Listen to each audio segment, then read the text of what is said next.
Eo afaka va ianao? Eo afaka va ianao?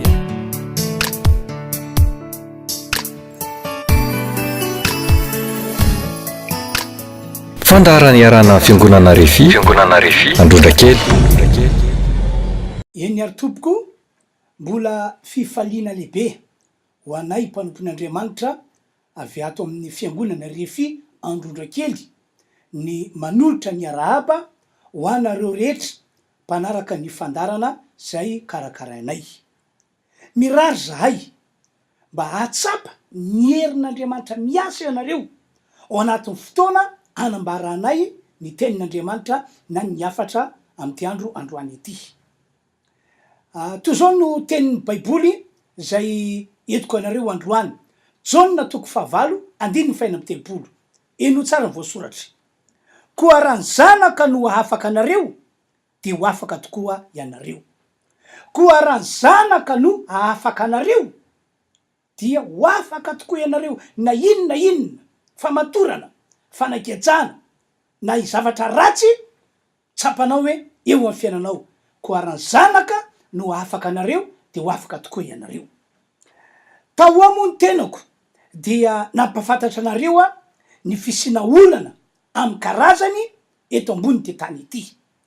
Ary anisan'ny olana no resako tao ao de ny olana eo amin'ny lafiny ara-pitiavana sy ny olana eo amin'ny lafiny fanambadiana. Ho fanamafisana ny fanambarako de izao. Amin'ny ankapobeny ny fototry ny olana misy eo amin'ny lafiny ara-pitiavana na eo amin'ny lafiny ara-panambadiana de ny fisina ozina na fanaratsy miasa eo amin'ilay olona na miasa eo amin'ilay taranaka mihitsy. De izao, raha ohatra ka hoe ny ozina sy ny fanaratsy tokoa no fototry ny olana mahazo anao ankehitriny io, de tiako ny mampafantatra anao fa tsy maintsy ho very-hevitra ihany ianao ary ho tapidalaka le mihitsy azy, satria ny olana entin'ny ozina sy ny fanaratsy de olana saribahana, efa teniko matetitetika zany, ary mety tsy ho vaovà mihitsy fa entina mandramaty. Fa ny mampahery ry mpiaino malala de izao, na manao ahoana sy manao ahoana ny herin'lay ozina sy lay fanaratsy, na inona olana entiny eo amin'ny fiainanao de izao, azo resena ny ozina sy ny fanaratsy, azo toerina tanteraka ny olana nentina, ary ao am' Jesosy no vaolana aingana indrindra sady tsara indrindra mikasika ny am'izany. Tsy resin'ny olona ny olana entin'ny ozina sy fanaratsy, fa kosa resin'ny Jesosy, resin'ny anaran'i Jesosy. Jesosy ny anarany mantsy no manana fahefana ambony indrindra, ary araka volazan'ny Baiboly dia natao anaiky azy ny anarana rehetra. Ny any an-danitra rehetra dia natao anaiky natao anaiky an Jesosy sy ny anarana, afa-tsy ny ray ihany. Ny ety ambony tany dia natao anaiky anaiky an Jesosy sy ny anaran Jesosy, ary hatrany ambanin'ny tany dia natao anaiky azy zato isan-jato. Andoka efa kitika ny Baiboly araka ny voalaza ato amin'ny Filipianina 2:2-5. Koa izany no nanandratan'Andriamanitra azy indrindra sy nanomezana azy ny anarana zay ambony noho ny anarana rehetra, mba ho amin'ny anaran Jesosy no andolen'ny lohalika rehetra, na ny any an-danitra, na ny ety ambony tany, na ny ambanin'ny tany, sy anaken'ny lela rehetra fa Jesosy Kristy no tompo voninahitr'Andriamanitra raha i. Ry havana malala, ijoro vavolombelona aminareo aho, entiko milaza fa Jesosy sy ny anarany irery ihany no vaolana tsara indrindra, araingany indrindra ho antsika manoloana ny olana entin'ny ozina sy ny fanaratsy. Taona vitsivitsy lasy zay, nisy tovavy ray zay nanana olana teo amin'ny fananganana tokantrano. Ny resaka tamiko io tovavy io tam'izany fotoana zany. tena fanakanana faratapony no netin'ny ozina sy ny fanaratsy a teo aminy mba hatonga azy tsy afaka anangana tokantrano zany. Volana vitsivitsy alohany anaovana ny mariazy anaovan'isy ilay olo teny mariazy dia narary itotovavy ity. Ka rehefa natao ny fizahana tany amin'ny hôpitaly tany amin'ny dokotera dia zao ny filazan'ny dokotera rehefa natao daholo zavatra rehetra, nitongilana ny tranonjaza ary misy rano ao amin'ilay tranonjaza, ka ny vahaolana nomen'ilay dokotera azy tamin'izany fotoana zany dia ny fandidina ihany, tsy misy fanafody mahafaka an'io izy na masitrana an'io fa ny fandidina ihany. Ary empahafantarina anao rikalakely fa aoriana fandidina dia tsy afaka ny hiteraka izany intsony ianao, zay ny tenin'le dokotera. De namonjy dokotera tamina hôpitaly ray hafa anko izy, ary hôpitaly telo samihafa no nandehanana fa nitovy daholo ny voalazan'ny dokotera tao am'ireo hôpitaly ireo. Olana zany ry havana, ary tena olana lehibe mihitsy. Araky ny eritreritra ao zao, raha ohatra ka nodidinina tokoa i vehivavy io, ary fantatry lay fofombady le fianceny, lay apakatra azy ho vady afaka volana vitsivitsy hoe tsy hiteraky intsony ity vehivavy ity, de mieritreritra ve ianao fa mbola anambady azy any le lehilahy? Marina fa mpifankaty be ngamba, mpifankaty be ry zareo, tena tiana ngamba le tovavy, fa mino ve ianao fa mbola anambady azy any le lehilahy? Ianao no malala. Tatak'izany ry havana ny fiasan'ny ozana sy fanaratsy rehefa tena hoe anaony ataony izy. Manana fomba matipaika mihitsy entina anakanana ny olona tsy anambady na ihany keo hoe tsy ampijoro tokantrano ny ozona sy ny fanaratsy. Ary manana fomba matipaika ihany keo andravana ny tokantrano zay fanajoro ny ozona sy ny fanaratsy. Nitomany be moa io tovavy io tamin'ny fotoana ny resany tamiko tamin'izany fotoana zany. Nitomany izy satria tena mafitamy mihitsy le zavatra nitranga teo aminy. Mafitamy satria ny tena marary, tsy nisy aretina zany teo aminy, nilamina tsara izy a raha mbola niaraka tamin'io tovolahy zay apakabady azy io, tsisy aretina. Fa rehefa no ofisializena hoe ho atao ny mariazy, ho atao afaka volana vitsivitsy, de nitranga io aretina io. Mafitamy le izy ho satria ny tena marary, ny vola zay efa mba nangonina to anatin'ny taona maro dia indro fa tsy maintsy ho lanina amin'ny fitsaboana sy amin'ny fandidina. Ary ambon'izany tsy hay tsony zay mety ho fifarana hoe mbola anambady azy ihany ve le lehilahy, le olo tiny, sa tsy anambady intsony tokoa, tsy anambady azy mihitsy raha ohatra ka fantany fa tsy hiteraky izy aorinany fandidina. Olana faratapony izany ry mpiany malala. Isaorana nefa ny tompoandriamanitra, lay tompo tsy to, lay ambara amin'ny baiboly hoe Rainy Jesosy Kristy, fa taorinany fampahirezana nomeko ny vehivavy io, dia nino izy fa Jesosy Kristy no vahaolana tsara indrindra ho azy, ary vahaolana azo antoka. De taorinany toroteny nataoko sy fampianarana nomeko azy dia nataonay ny vavaka fifonana ho an'ity vehivavy ity. De nataonay ihany koa ny vavaka fanafanana na lay antsoina hoe délivrance. De iny nanitranga tao anaty fotoana nanaovako vavaka ho azy dia nivoaka le fanaratsy, nivoaka le fanaratsy, niala tao aminy le fanaratsy. Ary taorina zay de sitrana ity tovavy ity. Ny afantarako hoe sitrana izy de izao niresaka tamiko izy hoe za igny hoe pastera manana rendez-vous any amin'ny hôpitaly any amin'ny dokotera ka afaka makany ve aho? De tsotra ny teniko taminy, mahazo mandeha ianao makany amin'ny hôpitaly, makany amin'le dokotera zay nanome rendez-vous anao, satria ahoana moa no afantarana fa sitrana ianao.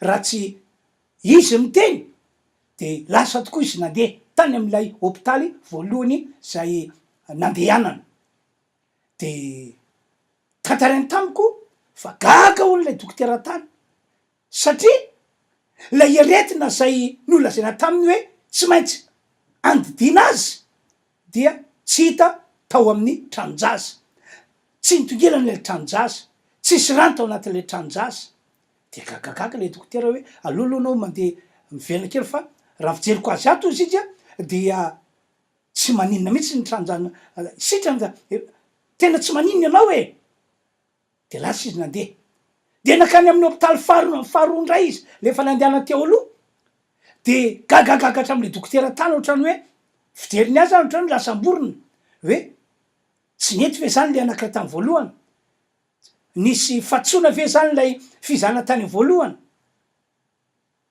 de teo hony izy de farany nantany le dokotera hoe fa inona nataonao izy fa tena madio be ny tranonjanaka ao hoe sady tsy mitokilana zany ny tranonjazy fina nataonao de olay ranabavy nivavahana ozy izy de niseto le dokotera ay zahay anga fa tena sitra tanteraka ianao de zay de tany am'le fantelo moa tsy nandeha tsony satria tonga de nananatoka hoe sitrany tanteraka lay tovavy de raina ny tompo iao fa sitra tanteraka tsy nodidina izy ary taorina kelin'izay de vita somatsara ny mariaziny ary efa niteraka izy mivady am'izao fotoana zao ary isaorany Andriamanitra fa lasa mpino kristianina manana andraikitra lehibe ao anatin'ny fiangonana endriketako fiangonana refy Androndrakely izy mivady ry havanao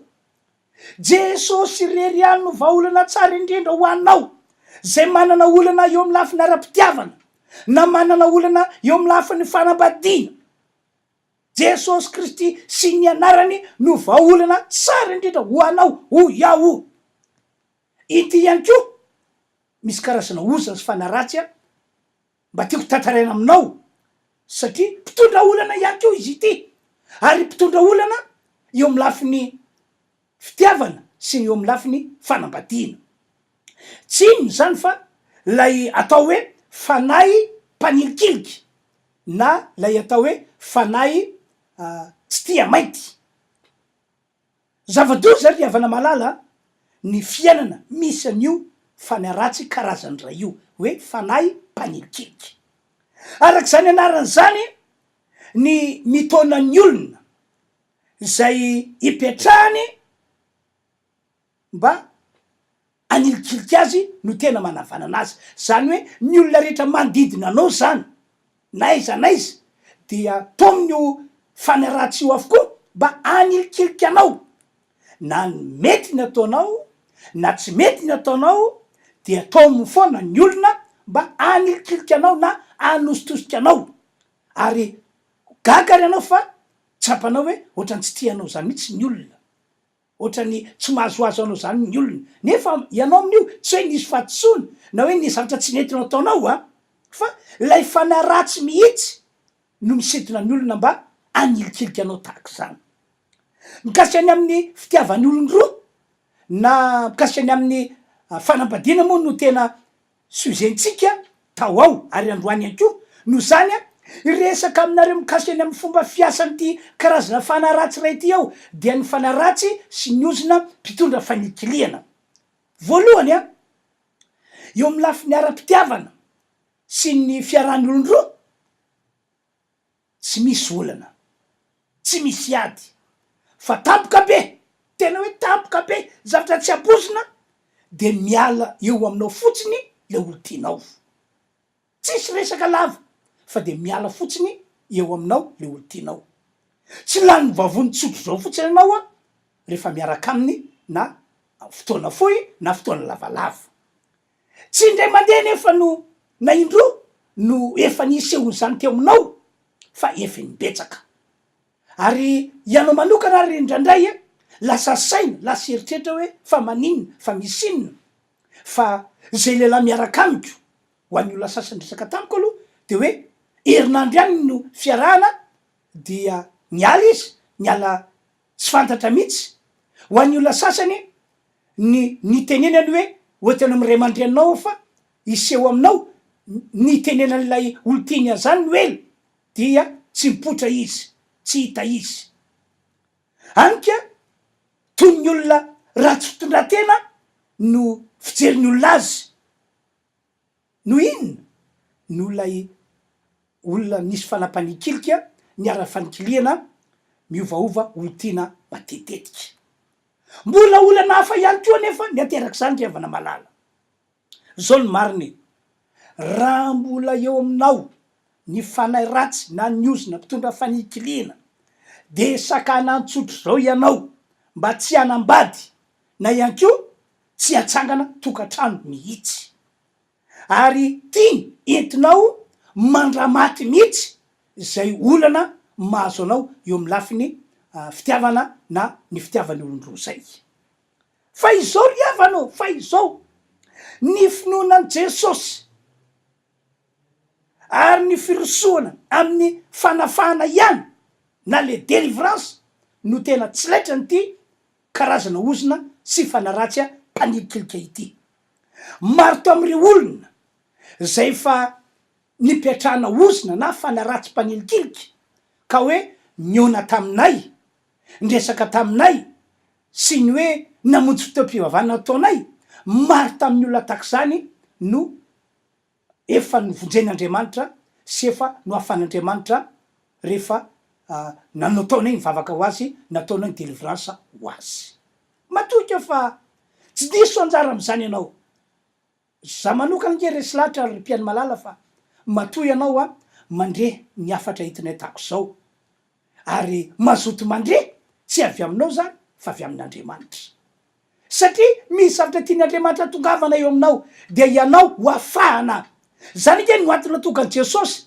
ny teny arak'ilay teny nambarako tiary aloha tiary ambony hoe Jaona toko valady efena amby telopolo hoe ko raha ny zanaka no afaka anareo de ho afaka tokoa ianareo zany hoe Jesosy de tena vonona be mihitsy hitona fanafana ho anao ary mandodona varavara fonao izy androany satria tiany ho afaka am'izao olana mianjady amy fiainanao zao ianao faharoa eo amy lafiny fanambadiana sy ny tokantrano indray afaka miasa eo amin'ny olona efa manambady ihany ko na hoe efa nanangana tokantrano ny ozona sy ny fanaratsy mpitondra fanikiliana ny mandrava tokantrano ny tena manavanana nyty karazana ozona sy fanaratsy ray ity toy zao ny fisehony to amin'ny fanaratsy mpanikilika tsotro zao ny vadinao ohatra mba anilikilika anao raha ohatra ka efa manambady ianao tsy maraisy ny tony vady ianao ao anaty tokantrano fa ailikiliny foana alany mihitsy are zay mihitsy kapa mety hoe zavatra tsapanao ny fiainanao hoe tena alany vadiko mihitsy aho tsy haiko hoe maninona manino fa alany ao angambany namisaviany olona io vadiko io angambany nasiany olona ody ratsy io vadiko io angambany tozao eritreritro daholo zany fa lay fanaratsy karaza le mpanilikilika no misarika amy vadinao mba anilikilika anao misarika vadinao mba ankahala anao tsotra izao tsy mba raisy ny tony ny vady anao fa ailikiliny foana zay ny zava-misy ny olo-kafa ny mpiasa ao an-trano zany ndray no mahazo sitraka mahazo fakasitrahana fa tsy anao vady adiny mihitsy azy ho an'ny olona sasany ny fisinao ao an-trano raha ohatra ka misy an'ity fanahy mpanikilikity anao adiny ny vadinao ny fisinao ao an-trano any izy mandeha any alina izy vao mody de adininy hoe ianao vadiny nge ao an-trano ao miandry azy miara-monina ao an-trano ao de ohatra ny tsapanao hoe adiny mihitsy ny fisinao na miara-matory eo ary de ohatrany hoe adiny ny fisianao tsy lay vadinao ny ratsy tompoko fa lay fanampanikilika eo aminao mihitsy no manao mission misitona ny vadinao mba anilikilika anao mba tsy hafantatra ny fisinao akory ao anatin'ny tokantrano eny hatram'ireo zanaka nateraka azy de mihevitra anao mihevitra an'lay ray aman-dreny otony tsy misy vita ny zanakao matetika ny manao tsinitsinina anao nefa ray aman-dreny niteraka azy anao rehefa ao aminao le fanampanilikelika de zany zavatra miatra eo aminao. Vitany zany koa ny manao zay mampalahelo anao nefa ray aman-dreny niteraka azy ianao. Ary misy azy mahavita midaroka ray aman-dreny, zany nge tena tsy fanao e, zava-pady mihitsy ike zany. Ny baiboly de mandrara ny zanaka tsy hanao an'izany amy ray aman-dreny. Misy teniny n'Andriamanitra moa milaza hoe manajany rainao sy ny reninao mba ho maro andro anao ary mba ho tahina ianao eo amy tany zay nomeko anao ho ny tompoandriamanitra tsy to. Ary zavatra mifanohitra am'zany no mitranga rehefa tsy manaja ray aman-dreny ny zanaka nateraka.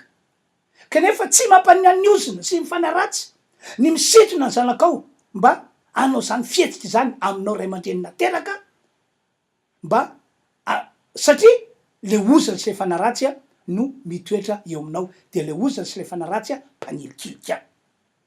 Fahatelo, akoatran'izany rehetra zany manana tanjona ny ozina sy ny fanaratsy mpanilikilika de tsy inona akory zany fa ny ampahory sy ny ampijaly ny fonao ao anatin'ny tokantranonao ao mandritry ny fahavelomanao eto ambony ty tany ity.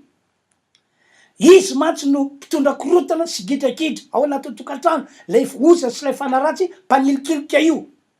Rehefa tena mafy be mantsy ny fiatraikan'ilay fanikiliana atao ho anao ao anaty tokantrano dia tsy maintsy raikitra miady.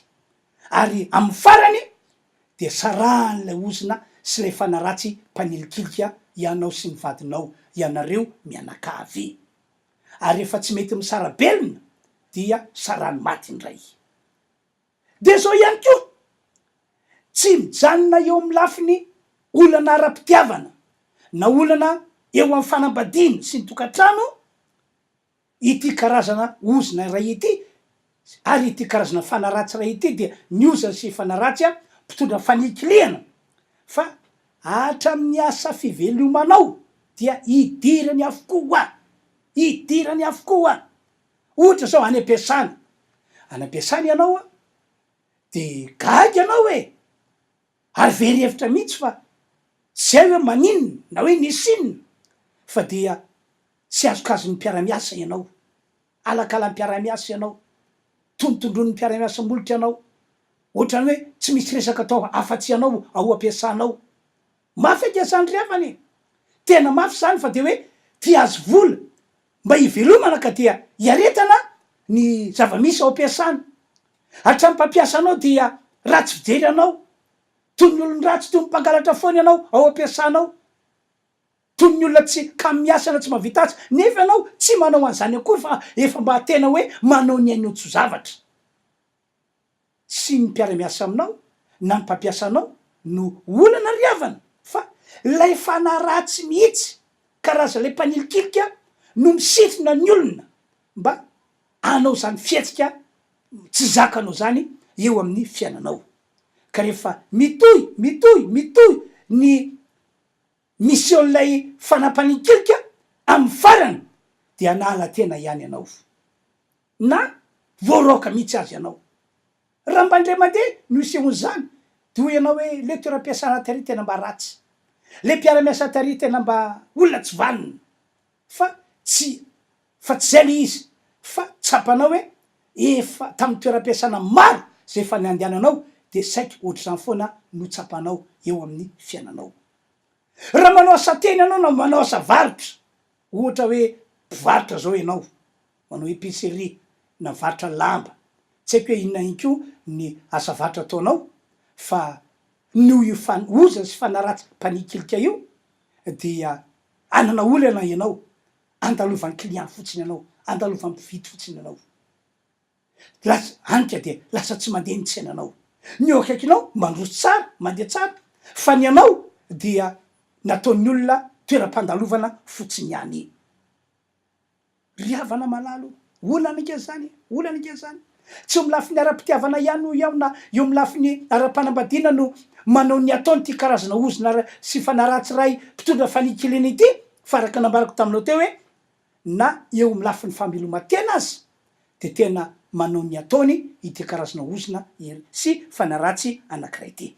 Ena hatrana am-piangonana azy, tena mazendana hatrany am-piangonana mpiaravavaka aminao ohatrany manilikiliky anao fotsiny zao, mpiaravavaka natao ifandray, ifampitatana, ifampivavaka, ifanohana, de izy no tsapanao manilikiky anao. Raha olona ray na roa no manao zany aminao dia hoy aho hoe mety hoe samana toetra ny olona, fa miakapobeny de tsapanao hoe manilikiliky anao ny olona, tahaka tsy mpiaravavaka aminy, tsy tahaka ny hoe mpiara-miangona aminy ianao. Eny hatramin'ny mpanompon'Andriamanitra pitarika ary de tsapanao hoe ohatra ny mangatsika fo aminao, ohatra ny malaina miresaka aminao, ohatra ny malaina mamiandraikitra anao, ohatra ny tsy de tiany loha tsapanao, ohatra ny tsy de tiany anao. Kanefa tsy reo olon'ireo tompoko no ratsy fa le oza sy le fanaratsy nazy toerana eo aminao, le karazam-panilikilika mihitsy no tsy mbola niala, tsy mbola niala.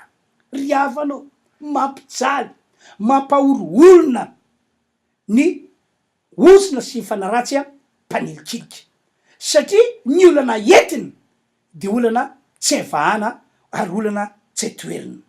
Ka androany ho eo ny vahaolana etiko aminao dia izy miala eo aminao, ny ozona sy fanaratsy miala eo aminao.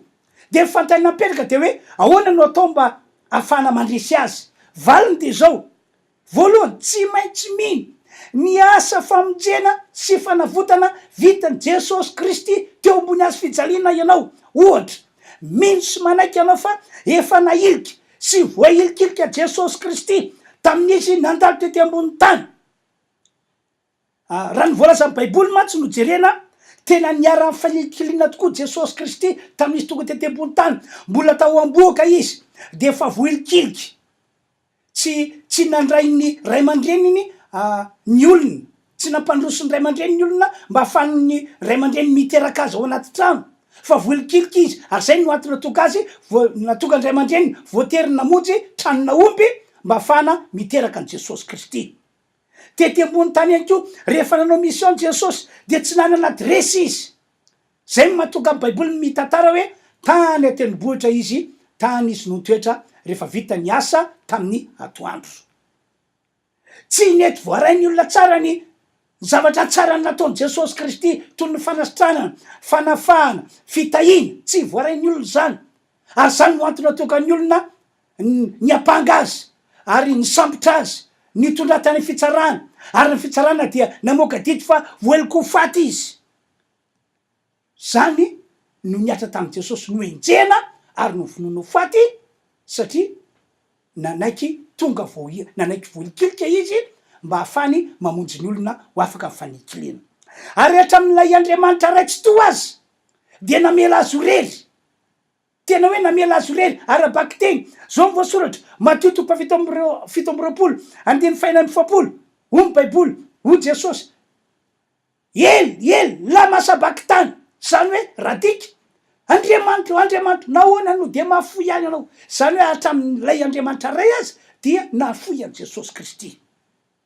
Nataon'Andriamanitra niaitra tamin'i Jesosy fanilikiliana mba tonga ny olona zay mino azy ho afaka fanilikiliana. No zany tsy maintsy misy resy lahatra ianao, hoy iaho, tsy maintsy misy resy lahatra ny amin'ny famonjena sy ny fanavotana nataony Jesosy Kristy teo ambony azy fijaliana ianao ho fanafana anao amin'ny ozona sy ny fanaratsy mpanilikilika.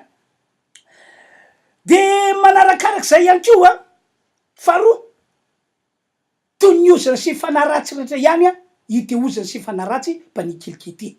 Tsy maintsy tapana sy foanana ny ozona amin'ny anaran'i Jesosy, tsy maintsy ahiliky soroana amin'ny anaran'i Jesosy ny fanaratsy mpanilikilika.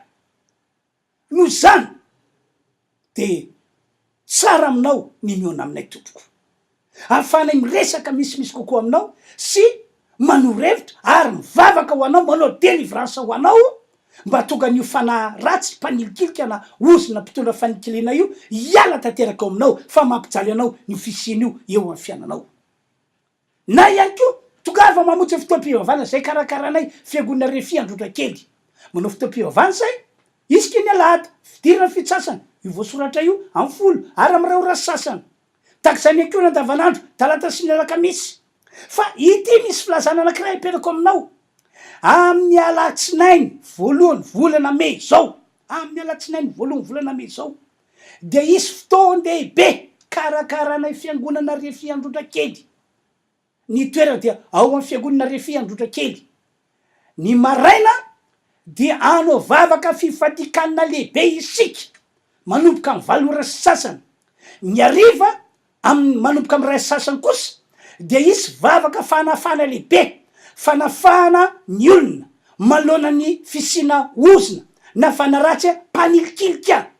Ary tsy hoe ny oza sy fanaratsy mpanilikilika ihany akory no esorina aminao amin'io, fa zay rehetra mety fanaratsy ninona karazany, zay rehetra mety ozina na inona karazany. Ka hoy aho hoe tongava tompoko na iza ianareo ho antsika fiangonana refy rehetra, ho anareo rehetra manaraka zao fandarana izao tena saina mpanajana, tongava. Aza velandalo fotsiny volana me io fa andro tsy fiasana io. Tongava manao vavaka fivadikanana ao amin'ny fiangonana refy androndra kely manomboka amin'ny 7 ora sy sasany maraina. Ary amin'ny 2 sasany de misy ny fotoam-pivavahana ombana fanafana lehibe. Ny dera, ny aja ary ny voninatrany de atolotra ho an'Andriamanitra ray, zanaka ary fanahy masina. Mino ahafahanao zavatra lehibe aminao Andriamanitra atoato. Tonoko manokana ho tanteraka ne zany teny zany amin'io voalohany volana me io. Aondry ny lohanao fa hivavakatsika tompoko. De apetrao ny fonao tananao. Reso fanafana, reso vetrana na de misy ary ny elan'ely tany eo amiko sy aminao. Vavakatsika. Raha eo misotranao no ny fotoana nafako ny toroteny androany. Nafako nampafantatra ny olona amin'ny tokony ataony malona fisina ozina sy fanaratsy mpanilikilika eo fiainana. Mifona aminao any aminy amin'ny anaran'i Jesosy Kristy mandidy ny ozina sy fanaratsy ao mba ho tapaka sy ho foana tanteraka ary hiala eo amin'ny olona tsiraray avy zay nandre niafatra netiko androany. Didina amin'ny anaran'i Jesosy ny eran'ny fahavalo miala. Tsy laitra noho ny anaran'i Jesosy sy ny fahefana fa ambony indrindra zany hery sy fahefana ananan'i Jesosy ny anaran'izany. Ka dia toeriko tanteraka amin'ny fahavalo ary tsofoko rano ny olona mba hita fahasoavana be Andriamanitra. Ny tera sy ny aja ary ny voninahitra de ho anao irerehany amin'ny anaran'i Jesosy misaotra tompo. Amen. Zay zany tompoka de mirary ny fahasoavan'Andriamanitra mba ho amintsika rehetra tompoka. Veloma tompoko. Eo afaka va ianao?